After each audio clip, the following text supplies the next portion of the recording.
ये एक दादे और पोते की कहानी है, सिख है वो। ओके। तो वो उसमें कुछ कोशिश की है मैंने, और मैं फील कर रहा हूँ कि मेरे व्यूज़ को एक नया वो रूप दिखेगा। और भी मुझे कुछ काम मिले हुए हैं, तो उम्मीद है कोई एक आध रोल अभी ऐसा है जो मुझे अपनी ज़िंदगी में करके जाना है। और मैं समझूंगा कि चलो यार, जो मैंने आज तक किया, लोग प्राइड ऑफ परफॉर्मेंस मिला मुझे, और बेशुमार इस मुल्क के बड़े मोतबर अवार्ड जो है ढेरों के हिसाब से है मेरे पास।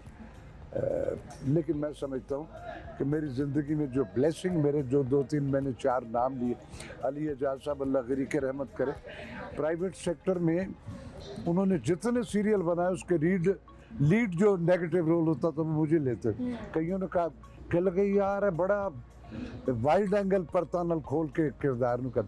तो ये एक ब्लेसिंग भी रही मेरे इन बड़ों की जो चले गए, अल्लाह उनको गरी के रहमत, जो हयात है अल्लाह उनको उम्र खिज़र अता करे।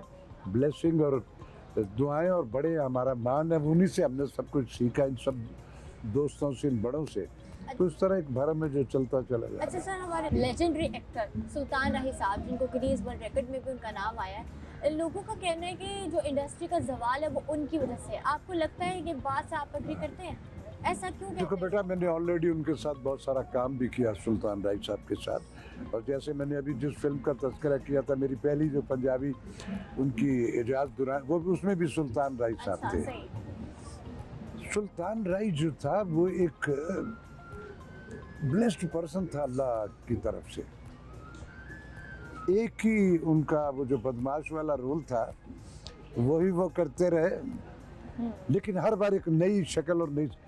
20 बरस राइटरों को भी कोई तकलीफ नहीं हुई, वो उसी को घुमा फिरा के कर देते थे।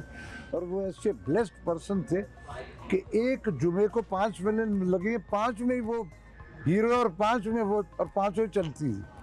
ये कुछ मौजूदाती काम भी होते, लेकिन आर्टिस्ट वो बहुत अच्छे थे। उन्होंने डोमिनेशन एक ये थी इस कल्चर के, उस किरदार की जो उन्होंने पोर्ट्रे किया सारी ज़िंदगी।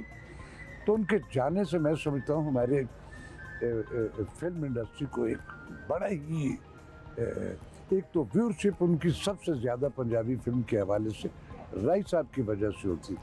राय साहब और मुस्तफ़ा कुरैशी साहब दोनों बड़े नाम हैं। अल्लाह मियां कुरैशी साहब को अपनी इज़्ज़ो-मान, अपनी पनाहों में, तंदुरुस्तियों में रखे। तो ये एक जोड़ी थी। अब जब सुल्तान राय साहब गए तो देख लें, उसके बाद मुस्तफ़ा कुरैशी साहब का भी वो एक जो था, उनके परफॉर्मेंस में तो कुछ शक व शुबा नहीं है, लेकिन वो जो एक कमर्शियल स्टेटस था वो ख़त्म हो गया, बननी ही बंद हो गई। ऑलराइट सर, आज के प्रोग्राम का आखिरी सवाल आपसे पूछना चाहूँगी, जो मैं हर एक से पूछती हूँ, आपके नज़दीक ज़िंदगी क्या है? Life is a simply take one, there is no take two. और कब वो ऊपर वाला कहेगा कट और ख़त्म, पता है किसी को कितनी ड्यूरेशन का शॉट है। सो इस लाइफ में इसको वेस्ट ज़ाया ना करके जाइएगा।